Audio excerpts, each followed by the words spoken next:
Welcome, everybody, to the 107th episode of the Reinvention Virtual Chat. I am so excited to have you all here today.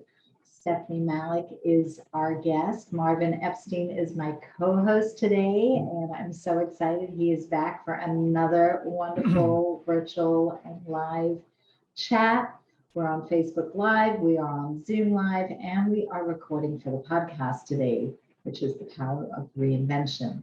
So you're going to be able to hear this recording again as it comes out late next week and in perpetuity because it lives on the reinventionexchange.com along with this video version of the virtual chat and all of our guests. So I'm super thrilled to have everybody here with us today. And Stephynie, welcome. Thank you so much for being our guest. Thank you so much for inviting me. It's such a pleasure. Marvin, what have you got to say for yourself as we open the conversation? Yeah, this is really a special session because Stephynie and I have known each other many years. You might say we met in the years when you were at that age where being an expert at making mistakes, you were just kind of honing your craft. And together we really found a connection, just being responsible, being authentic, and being true to self.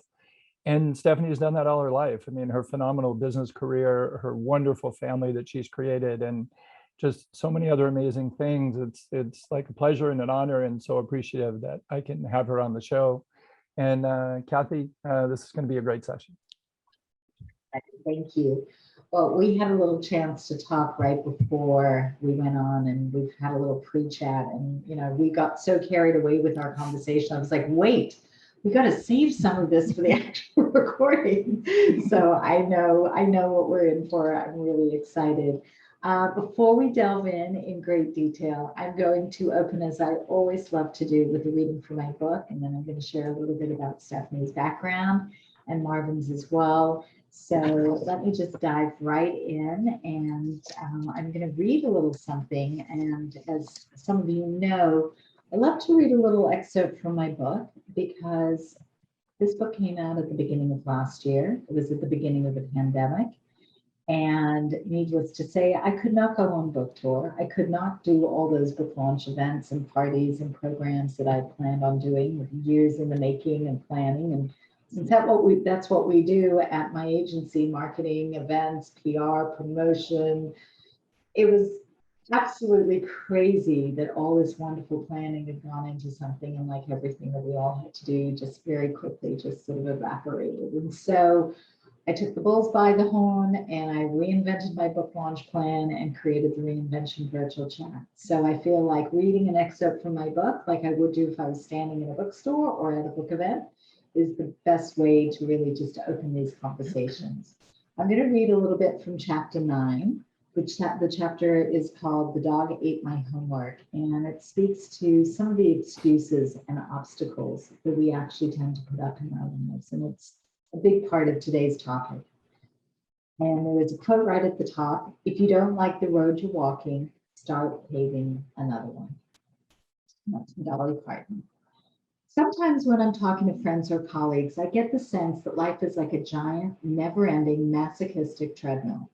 We spend our days hammering away at work and then crawl back home from a hectic night of hitting the gym, paying the bills, and getting the children to bed, only to wake up the next morning and start the drudgery all over again. We do what we think we're supposed to be doing rather than what we really love. Many of us would rather stay the course, no matter how unhappy it is, than admit we want to change it.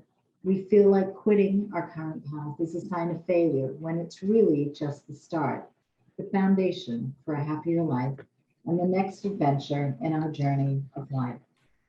In a blog post called, quote, "Why Quitting is Sometimes the Best Thing You Can Do," Creative Live CEO Chase Jarvis shared how empowered he felt when he realized that quitting is a gift.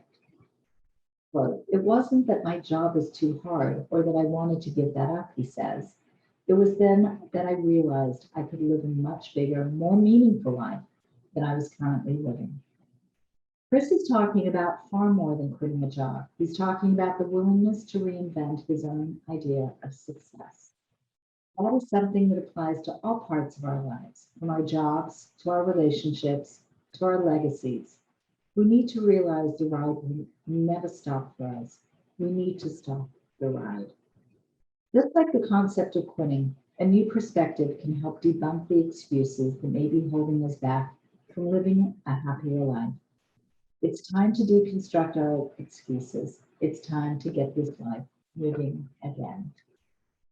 So I know words like success and words like, what was the other one? Legacy. There's so much in this little tiny excerpt that I read that I felt was so pertinent to the conversation that we're going to have today with Stephynie. Stephynie is the founder and CEO of SMALIK Enterprises. She established a 25-year world-class career in which she both led and founded multiple global companies throughout her career and has over 20 years of experience in the C-suite.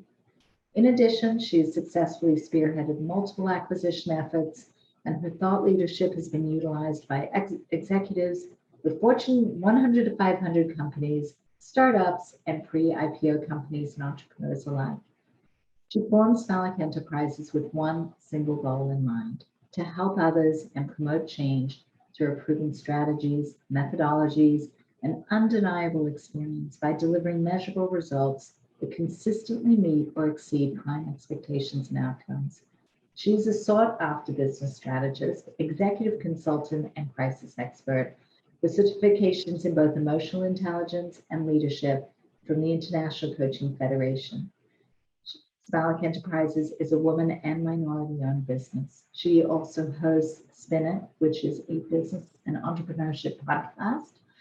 She's a 7 times award-winning CEO, 350 top entrepreneur and executives coached globally, 165 executives from Fortune 500 companies and firms, 500 million settled in individual and corporate crisis outside of court.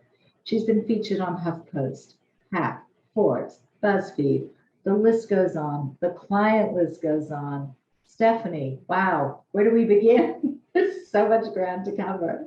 I don't think any about yourself. No, like I feel nervous now. Like I'll be back. I don't think a lot of pressure. Gosh, I don't think anybody's ever read that to me. Like I know. I feel very nervous now. The wasp is nothing. Yeah, exactly. There's a little wasp flying around. So if we hear Stephynie like scream and holler all of a sudden, I said, if it stays outside this wonderful little box on our Zoom window, that's okay. If it comes any closer, you take care of it. But I'm thrilled. Marvin, I just want to take a moment to thank you for bringing Stephynie into my world and into our collective community for the Reinvention Exchange and all that we do here with the virtual chat and the podcast.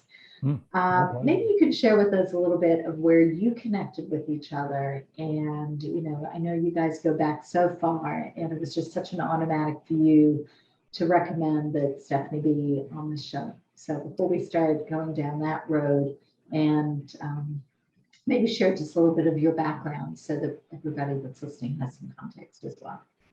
Sure. Thank you again, Kathy. For those of you that are listening, Stephynie is one of the most dynamic people you're ever going to meet. And she's also one of the most humble. And putting her and Kathy together is just a dynamic duo that I couldn't ask for a better day to spend with them. The idea of being able to meet somebody at such a young age, when she was a teenager, and I was just not that much older. And we met in the hospitality industry when she was interested in getting into a nightclub. And for those of you that are listening worldwide and your age group is supposed to be a certain age to get into a club, just know that it was a little less than that. And the irony is, for anybody that wants to, take advantage of something and exploit this, she was the opposite. This was more like a way of her kind of stepping out of an environment that was not a very comfortable one and finding that one that was more pleasant, and hopefully meeting people that were going to be more responsible and professional and maybe help her, further her life. And when we met, it was just one of these things. She just kind of became a little sister. And I was very protective of what she was doing, who she was talking to.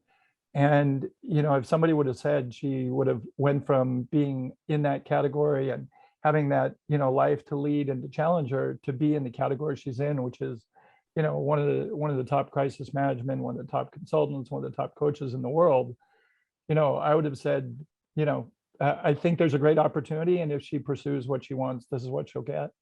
And now look at what she's accomplished. So like I said, I'm very blessed. I'm very honored, and just appreciate the fact that, she's on with us today. Yeah. Well, I'm just going to sing your praises for one moment, because Marvin is truly, and Stephynie and I are definitely part of the Mutual Admiration Society when it comes to Marvin. He's, a big part of our hearts and our friendship, and on so many levels is just very precious to both of us. But those who don't know, Marvin Epstein is a serial entrepreneur. He's the co-founder of Karma International, which is an exclusive membership organization.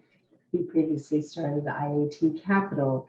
He is a TED Talk speaker. He published a book recently called Humility Branding. He is also now consulting and working closely with Beverly Hills Publishing, which is a firm he's now a managing partner in, and really, sort of helping elevate so many people in so many areas of his life, connecting some incredible people with one another, and just continues to do what is just natural magic for him. So we're blessed to have you in our world. And we've got some amazing questions to dig into with you today, Stephynie. So I'm going to jump right in, and I'm going to start with my favorite first question, which is, who is little Stephynie? So growing up, did you have any idea what you wanted to do, who you wanted to be? One of my favorite chapters in my book is, hello, are you still in there? Do you have a question? If you're still in there, are you living the real you? Are you really where you want to be in your life? And I'd love to just kind of take you back to maybe when you were 5, when you were 12. What was that dream or that vision that you thought you would end up doing in your life? So sadly, I didn't have a lot of time or room or space for that. My father drowned when I was 3. And my mom had a complete psychotic break and never recovered, and became incredibly emotionally and physically abusive. And back in the time, Kathy, there wasn't a lot of resources for that. So we were really on our own. And Myself you and had siblings? I had a younger brother, 3 years younger than me. Mm. And so I got legally emancipated at 15 years old. The judge had been on the bench for 30 years, and he said he had never, ever granted a emancipation without going under submission. And he did that day. It was crazy. It was absolutely insane. I was 15 and a half years old. Although I knew I wanted to separate from that kind of bond, if you will, for safety and security. I didn't really think through things, because how do you rent an apartment? How do you drive? How do you continue your education? Just all of those different things. I started college on academic probation at Long Beach State by taking $152 that was saved in my piggy bank, and got a Greyhound ticket. And when I got to Long Beach, I grabbed a penny saver and looked for a room to rent in a highly, highly unsavory neighborhood. And I moved in with a elderly woman that had 9 bloodhounds in the house in an 864 square foot home. I started waitressing immediately to make up my deposit that I owed for this lovely lady who shared her home with me. And I started thinking about, Kathy, nobody in my family had ever been to college. I was first generation here. My mom was born in Portugal. My dad was born in the Middle East. What does Stephynie want to do? Yeah. And I had always wanted to be a sports contract negotiator. That's what I had always wanted. I don't even know, I've been trying to trace that back. Like, where did that even come from? And I don't even remember. I just know that I wanted to negotiate contracts. So that was always my dream to be. It sounds like you probably negotiated your way through a lot of situations. Yeah. Woman. So that's what I wanted to do are. from a very young age. I wanted to just be a sports contract negotiator. And although I didn't have an opportunity to do that, that's really where my dream and my passion was around, being an attorney and helping and impacting people's lives and being able to negotiate on their behalf. Well, even in all the pain and the suffering and the challenges that you were going through, did you have sort of those little dreams at night? Was it the ballerina? Was there something there that was just that little thing that you held on to? You must have had such incredible inner strength to sort of move through that phase of your life. And probably, I would imagine, look out for your little brother.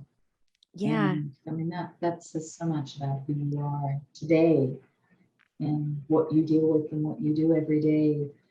But was there, when you now look at your own children and what you dream for them and you wish for them, and we talked about earlier how much it means to us, to make sure we're there with our kids, for our kids. And now so much of that makes more sense to me, not having known this part of your life.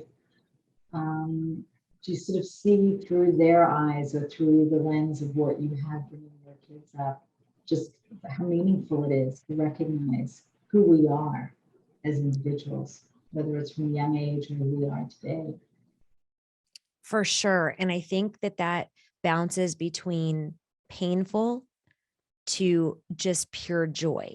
So what happens for me, like you said, you such a great question, Kathy, so eloquent. Was it a ballerina? Was it a dancer? I didn't have any of those. My whole goal was safety. Like I didn't really, we couldn't afford anything. My mom did her very, very best, but we didn't have those. I didn't have extracurricular activities because I had to watch my younger brother. So it's sad because in a way, like when I look at my children, and we're like, you guys can be anything you want to be, but you have to work hard and you have to have grit and tenacity. They have so much more room to process with parents that go, what does this look like for you? And I want you to dream as big as you possibly can. For me, sometimes, especially as I've gotten older, I'm like, it kind of bums me out that I really didn't get that. I want to be a solid gold dancer like my friends. Well, hey, the topic of the show is reinvention, and it's never too late to do. I'm gonna go be a ballerina. So you want to be a ballerina, my girl? You go be a ballerina. I mean, we talk all about this in the book. We talk about it all the time. That it's never too late. There's no reason we can't take on anything that we dream or fantasize about in our lives. There may be the 5-minute version, there may be the 10-year version, but hey, if you want to be a ballerina, look, so many of us do, dancing, sport dancing, right. Fitness dancing. And, if I can go Zumba, why can't I go do ballet, So I think there is room for that in your life. I'll get back to you on that, Kathy. Exactly. Marvin, I know you've got some questions that you'd love to ask, so why don't you jump in and just share some of the things that you'd like to. Thanks, Kathy. One of the things that you hear that's kind of a recurring theme about Stephanie's life is she's definitely what's called an old soul. Mm-hmm. And having to raise a little brother and having to be in the environment she's in. When I met you, obviously I didn't know who you were when you came into my life and was a presence at a place that obviously most people your age aren't going to. Where was your strength? And I think, to help the audience, you took a lot of risks along the way. Like, what was your backstop that gave you the confidence and the security to say, it's okay, I'm safe and I'm going to figure it out? So I didn't really realize that I needed that. A tiger was chasing me. Like I tell everybody, like a tiger was chasing me. Like it was literally, I didn't have a week plan. I had a day-to-day plan. I mean, Marvin, you know this, like, I can't tell you how many times where I was gifted a box of C's candy and that was really my dinner. I was really careful with money. I didn't have a lot of money. And so I didn't have that backstop. And, you bring out a good point. And I love and appreciate that you're trying to be very careful about it. There is no careful. I was 16 or 17. I can't even remember. You were one of the kindest people that I had ever met. I was one of the dumbest people because I couldn't even tell you what my birthday was when I was trying so hard to figure out how to be 21. Like, yes, your math was a little off. Right. Carry the 1, add the 4. Like I was just a mess. But I mean, one of the things that you said so eloquently is, I mean, you just asked me such great, strong questions that I realized it was great and it was bad, because I realized I didn't have a backstop, and I realized I didn't have a foundation, and it made me miss more than I was already missing. And that's why we had such amazing conversations, even such for short times. But you say it so eloquently. I went to this club 4 days a week with strep throat or chicken pox. After I was well, I went just to go talk to Marvin or to do homework at the bar. I didn't drink. I didn't dance with people. I literally just went, truthfully, for community and to see Marvin and to actually, understand what I could have in life. And I think after that relationship, that's when I started understanding that I needed to surround myself with better people and stronger people. Even though I didn't necessarily know exactly what that meant, I knew what I currently had. I had lied constantly about who my parents were, because how do you bring that to college, in parent weekend? Like, what do you say? And so I made up stuff, and I was a terrible liar, as you well know. I was just horrible. Like, I couldn't keep my stuff straight. And then finally, when you just said, Steph, come clean, it was the most amazing feeling of connection. And then you're like, you can have this with so many people. So you started it. And that was, every single person in my family, all my closest friends, they all know that you did this for me as a backstop at such a young age. Thank you. Thank you. That's really precious. And, it's such a interesting, I guess that's kind of a weird word in this context, but when you look at your life today and you look at what you have accomplished and who you are and how that fueled the passion and the drive, and as we talked about, your definition of success and your priorities, and you deal with all these incredible high power, wealthy, high net worth individuals in your life, and yet you have no fear. You are fearless in what you're doing. You're fearless in knowing your priorities. You're fearless in putting boundaries and guardrails around what's important to you. And I'm sure that so much of your life and what you went through as a kid, growing up, sort of really pivoting from one part of your life to the next, really drove that. Let's talk a little bit about that. Share a little bit about where that really works for you in setting the boundaries for where you are today and what you're doing in your life today and the people that come into your life and setting up those guardrails. So I'd like to tell you, I am fabulous at this professionally, and I suck at it personally. So, my kids run me. They're great kids. They're amazing, amazing kids, but I probably could do a lot of work there. That's another podcast too. That's three more stories. I know. And we should just do this. We should do a whole series. Yes, that's a great idea. Okay. So the biggest thing with that, Kathy, is really knowing who I am. Really, really knowing who I am. I'm gonna tell you something that's important. It just happened a couple of weeks ago. I got a phone call from an attorney who asked me if I would work on a case with him. And I'm not going to get into the details about the case, but the guy was a multi-quadrillionaire or whatever his big status was, which I could care less about. And they were giving me the specifics of the case, and I said no. And so my daughter, who's 26, came in and said, "Don't you ever get afraid? Like, don't you ever get scared of when you're negotiating, like going into those big, 12 attorneys, 15 attorneys, or don't you ever get scared with all of these, these high powered people around you, Mom? Don't you ever feel like you're so nervous because usually you're the only woman in the room?" And I turned around and I looked at her and I said, "No." I said, I think if I went in with a different attitude, I think if I went into like, I'm going to go smash somebody, or I'm going to go, like whatever, like I'm going to be a cutthroat person. I'm not that person. I come in and I say, "Hey guys, where are we? I want to meet everybody where they are. I want to understand what the solution is. I want to understand what's going to make, like, what's your bottom line, Kathy?" We had this conversation about you can't fight an emotional argument with facts, and you can't fight a factual argument with emotion. So where are we and how do we decide? And I think coming in and asking those questions like, hey guys, get me up to speed. Hey, tell me where we are. You get to hear everybody's vernacular, their tenor, their tonality. You get to see how they're showing up in the room. I'm not going to say that there's not a lot of issues around that, because there are sometimes with egos, and you know this better than anybody, but there's nothing that can't be diffused if we're all working for the common ground and the right thing with the client. And when somebody wins, somebody else loses. Yeah. And do we really always want to be putting that on someone to gain our stature or gain our position? It's so much nicer when it's a win-win in any situation. So I think you're right. When you have the ability to listen and sit back. I mean, and look, we need to learn how to do that with ourselves. I think a lot of us don't stop and listen to ourselves enough. We don't give ourselves that grace. Right. Of, who am I? What do I want? What's good for me? We're living in service of other people.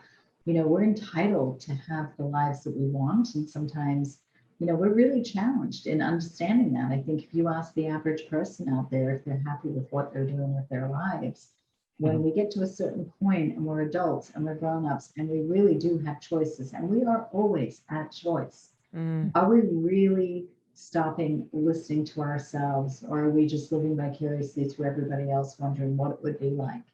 And well, and also too, to jump onto that, Kathy, here's the other thing too, you evolve. So you can also make another choice. So people go, oh gosh, I got my dream job. I'm whatever, the EVP at Time Warner, and I'm doing this. And then 3 years later, they're maybe drained or they're feeling badly about it because that was their dream job.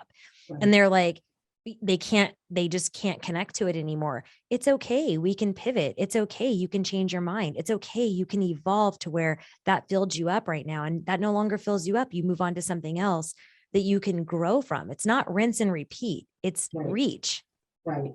And beyond that, if you're in a job that you feel is good, it's good. It may not be like your life dream, but it's in an area that you like. What about all the other parts of your life?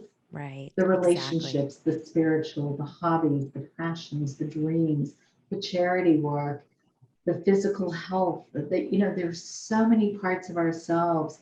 So to feel like we're a victim of somewhere where we're not happy, look at the rest of our lives. Look at all those other pieces, because, the guy who decides to join the garage band and learn to play guitar for the first time is probably going to walk down the hall and say to the other guys, let's do this. They're going to come to work with a skip in their step when they come to work on Monday, because there's just you're going to like tweak your soul a little and just create joy in other places that then starts to spill over.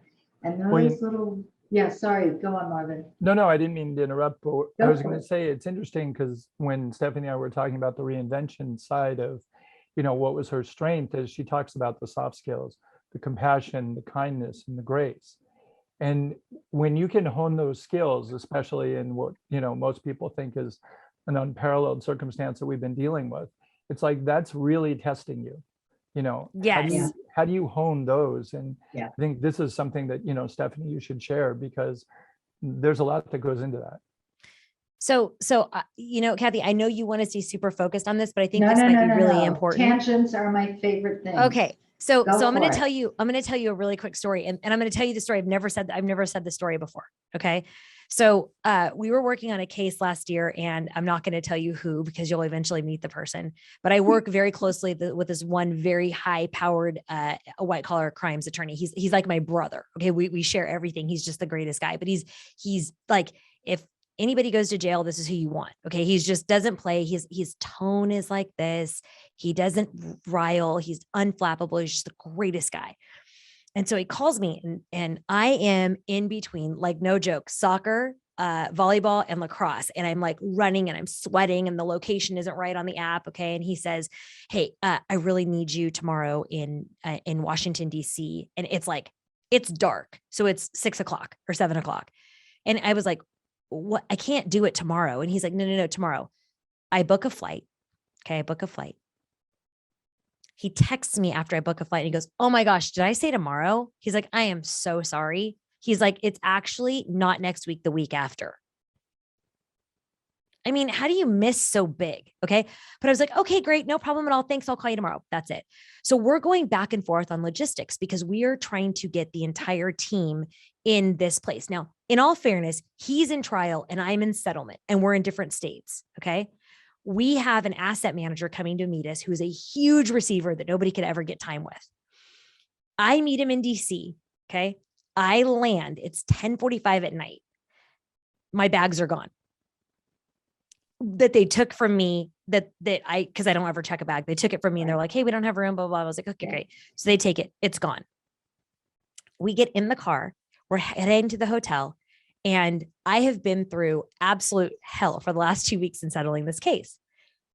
I text him. I go, hey, sweets, we're here. What time do you want to meet for coffee? And he says, what are you talking about? Oh no. Oh no. And I'm like, and I start laughing. I'm in the cab.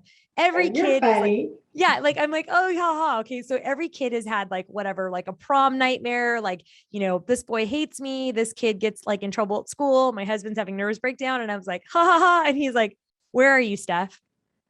And I'm like, DC, where you told me to be. Like, what are you talking about? And he says, I have no idea what you're talking about. And I'm like, I'm literally going, what? So, and the guy is sitting next to me, one of my business partners, and he's like, did he have a stroke? Like, he's going, what is going on? And I'm like, this is crazy. We have a meeting with the judge at 9 a.m. Like, has he lost his mind? And he's like, and I go, okay, let's take a step back. And I'm furious. Okay. I go, hey, buddy, I go, can I give you a FaceTime? Like, can we have a FaceTime call? And I get on the phone and he looks at me and he basically tells me I'm completely crazy that I messed up the dates.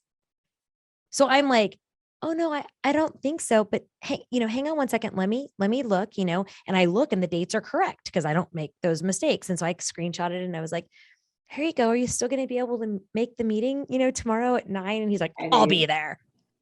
I hang up the phone and I'm laughing I'm like, what is going on for him that this is what's happening for him?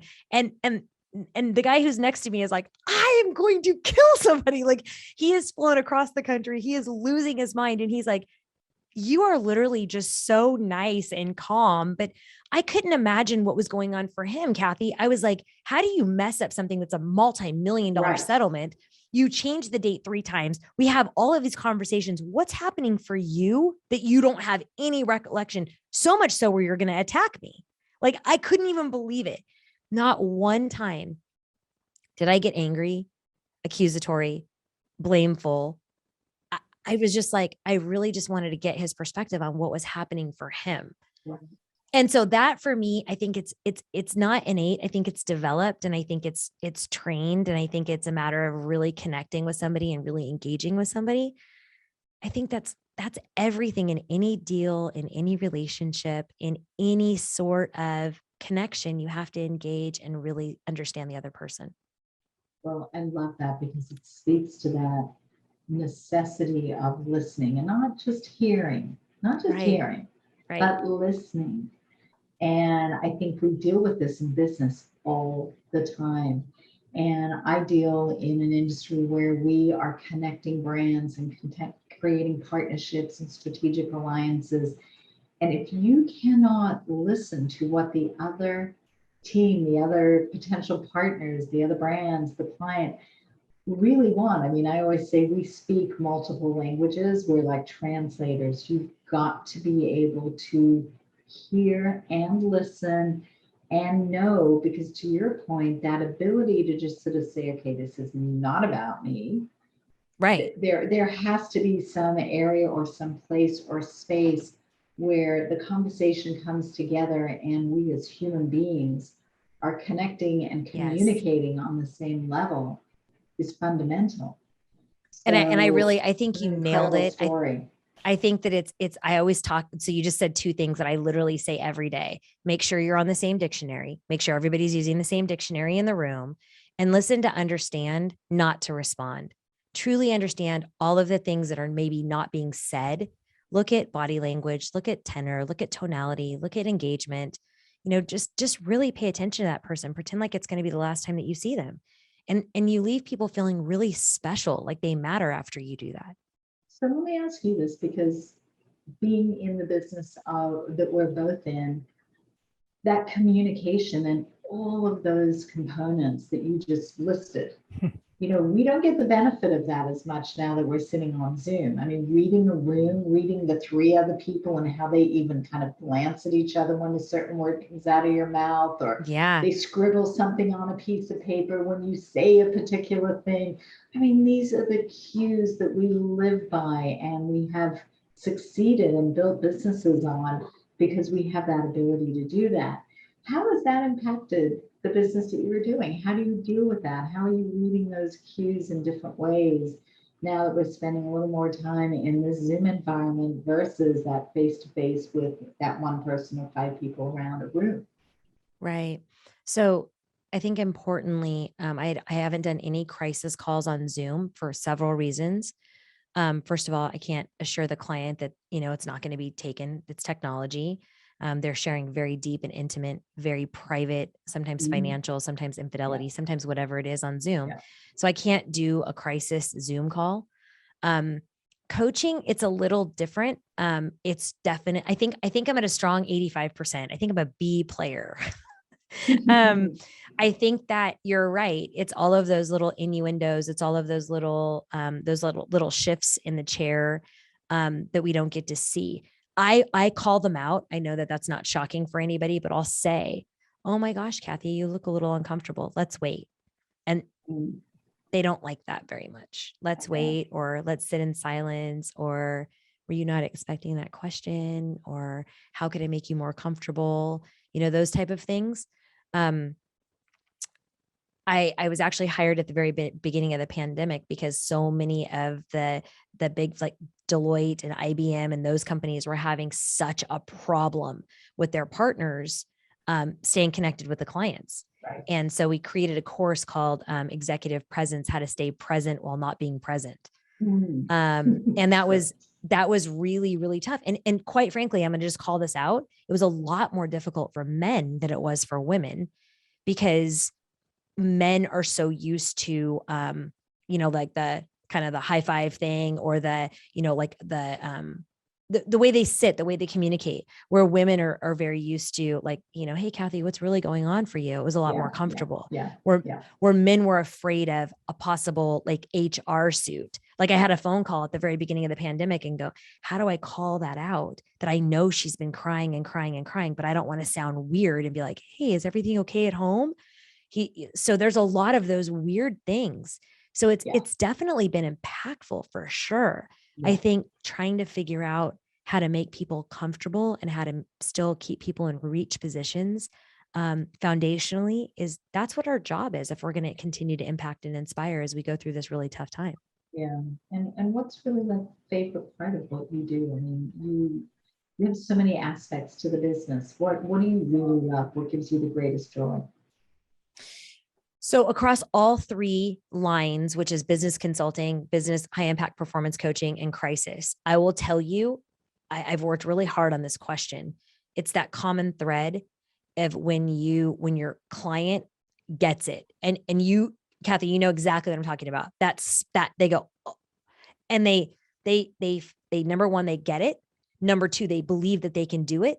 And number three, they continue the methodology. So you stop right here, but they get to continue it through their revenue, through their talent strategy, through their brand, through all of these different things. You've just opened up the connection in their brain and inspired them and let them believe in themselves.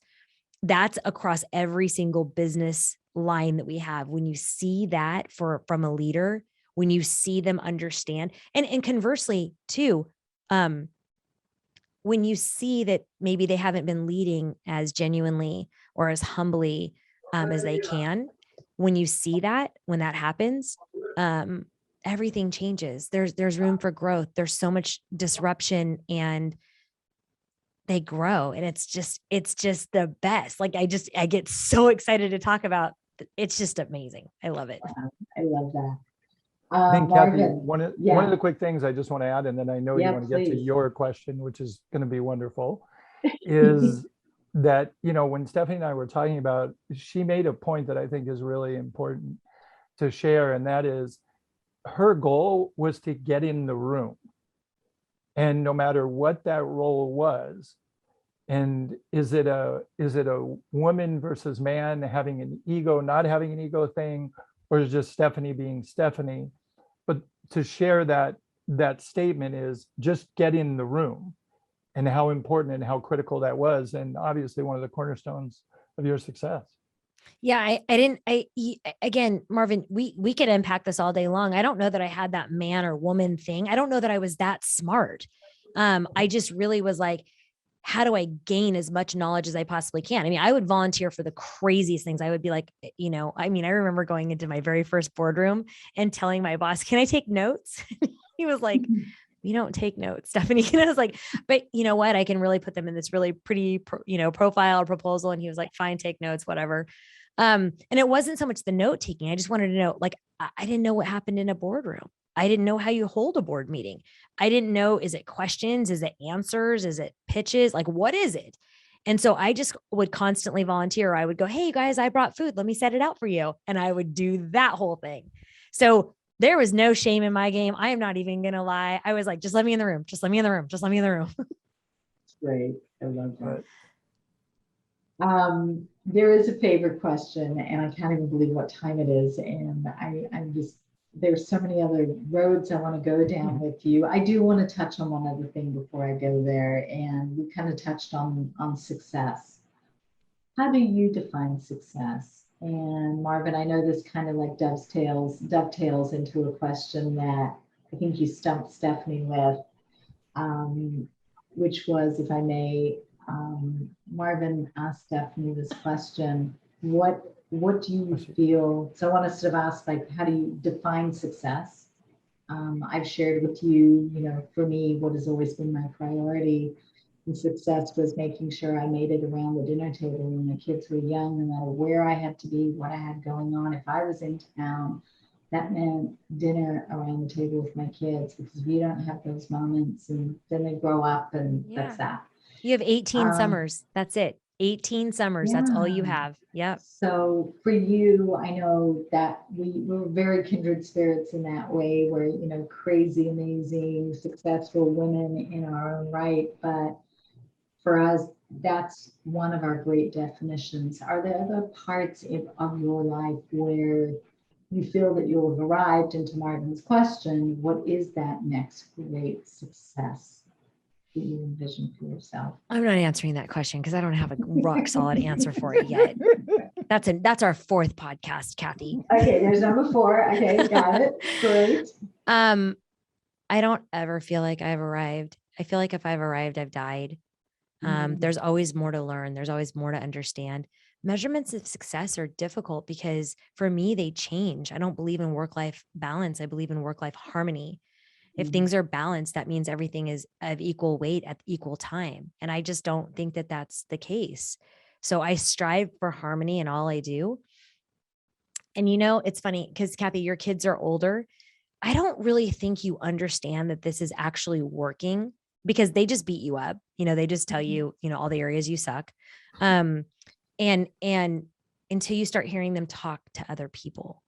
And so for me, I recently heard my daughter, somebody asked her a question and she didn't even know I was in the room.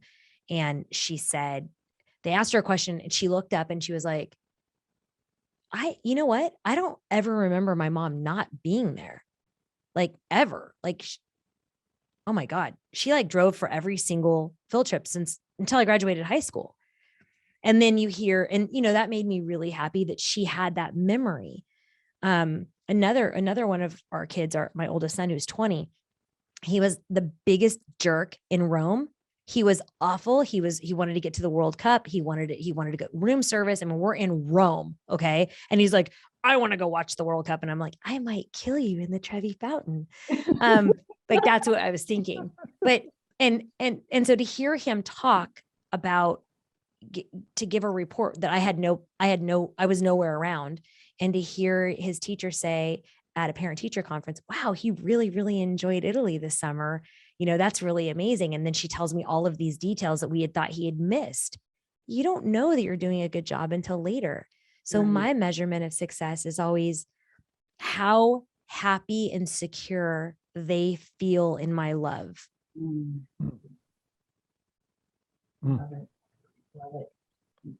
I'm going to ask you sort of a fun question. Yeah. And especially given all the interesting people that are probably coming in and out of your professional world, your life. If you could have a dinner party and could have anybody, dead or alive, at that table, who might you want 3 or 4 people that would just be really interesting to you that you'd want to maybe have that glass of wine and break bread with? And don't worry, I'll card each of them. Yeah, that's great because they're all Right. super darn old. So I don't think you're going to need to. So I would say, and with this, Kathy, I want to caveat this by saying it's not necessarily because I would like this person or that this person would be somebody that I would be close to, but I would love to learn from them. So it's not so much that I may want them in my life. So I'll give you a few. Okay. So first of all is my dad, because I don't have any memory of him. And it's one of the hardest things I go through when people who knew him say, "Oh my gosh, you're just like your dad," or "You're so much like him." It kind of feels, I don't know. I'm like, eh. Yeah. Like I want a moment to know that too. Yeah, that's exactly right. So Right. I would say my dad, my grandmother, my maternal grandmother, was my best friend. Didn't speak a lick of English, had 0 teeth, and asked all my 11-year-old friends if they were married yet. Super awkward. She is just the most inspiring person in the entire world. In fact, I just did Scott McGregor's book, Standing O, where you share one piece of gratitude, and I did it for my grandmother. I would say Jesus. Yeah. Because that dude went through a lot, and I really want to understand his patience secret because I need to get some of that. I would say King David.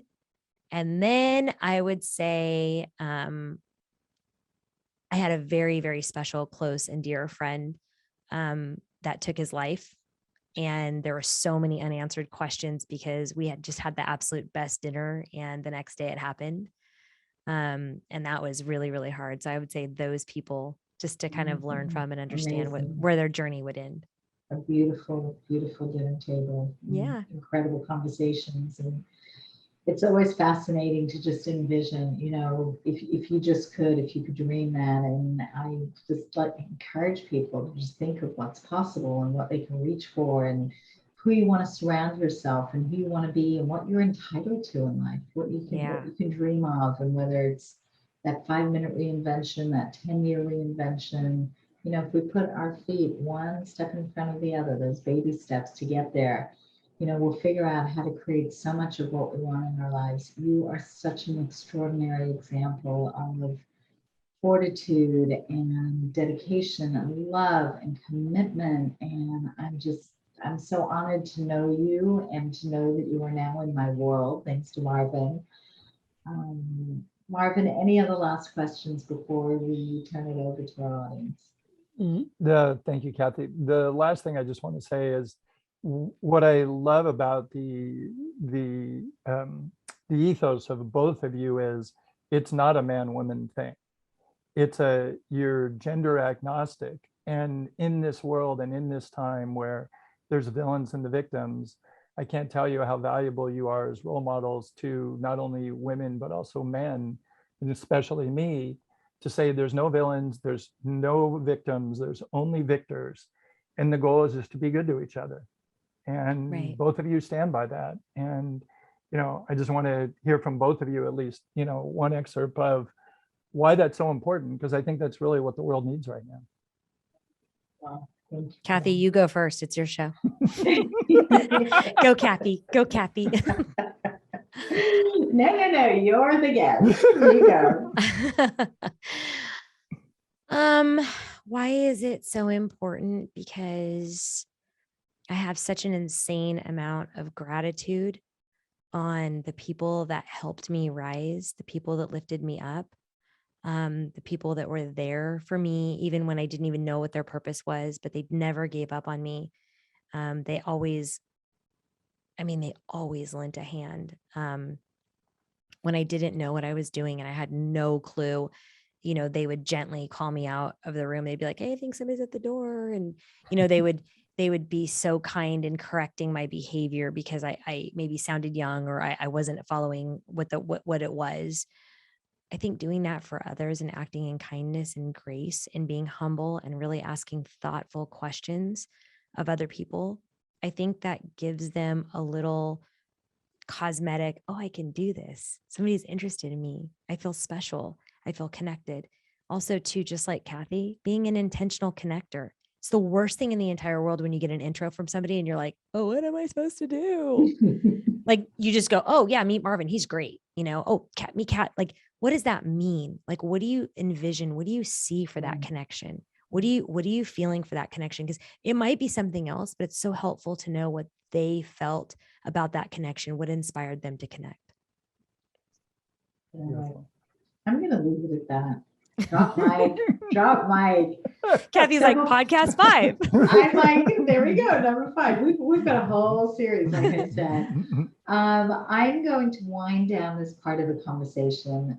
For our podcast audience, I want to thank you for being here today. I want to encourage you to tune in to the Reinvention Exchange, check out the podcast, check out the Reinvention Virtual Chats. Certainly pick up a copy of my book, Reinvent Your Life. What are you waiting for?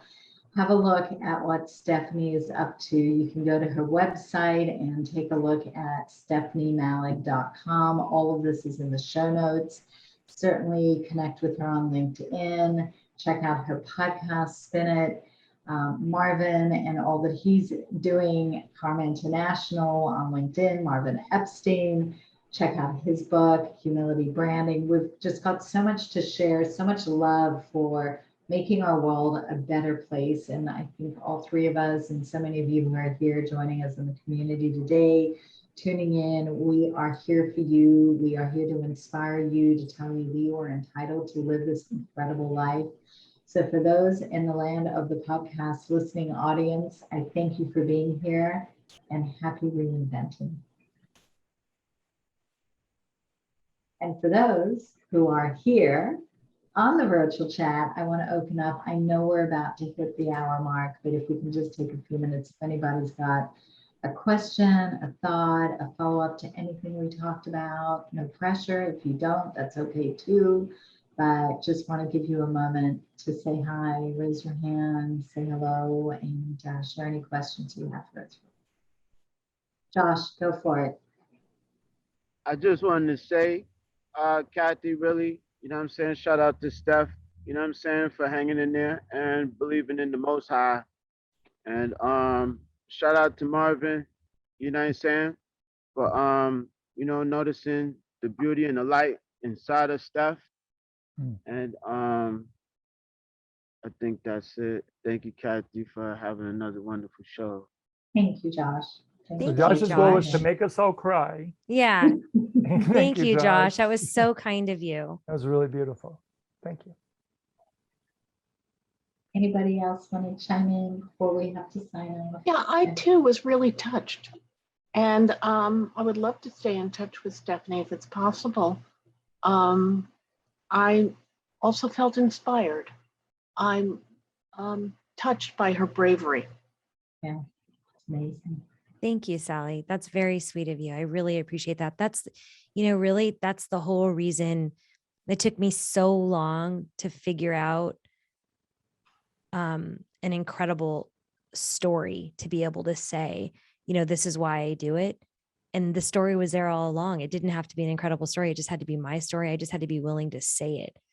And there was people that's like Marvin. What's brave about it is a lot of us cover up the things that were uncomfortable or painful. And that the fact that you have emerged into this magnificent life and are willing to be vulnerable in a way that's uncomfortable is one of the ways in which you're inspiring. Thank you so much. But it means the world to me. I really appreciate it. And it's exactly why I do what I do. So thank you so much. Thanks, Sally. Well, I think if we have no other questions, we are going to sign off. I am so grateful, Marvin. Thank you so much for this today, for bringing Stephynie into this, my bringing her into pleasure. my world. I know this is not the last time we'll be talking, that's for sure. We have 5 podcasts to do. Should we do I that like in know, the we next got I'm hour? gonna Like, start let's mapping go. out our program, and we have a lot to do. Thank you I so love it. much. It was an incredible, incredible honor, Kathy. Thank you. Thank you. Absolutely. Really, when there's just people that you align with so heavily in head and heart, it's so awesome. And I just know that we'll be friends for a very long time. And Absolutely. Marvin, I don't even have any words for you. I just literally love you so much. And I want to kiss your entire face off. Thank you for protecting me and always being such an incredible inspiration and just full of love and full of guidance when I just didn't even know where to go. I can't tell you how much it's meant to me my whole life. Thank you. You're an angel to the world. Thank you. All right, guys. Have a beautiful week, a beautiful day. Happy reinventing. Thank you. Thank Zena, thank you. you so much for all your hard work. Yes. All right, everybody. Have a great Bye-bye. day. Thanks so much. Bye-bye.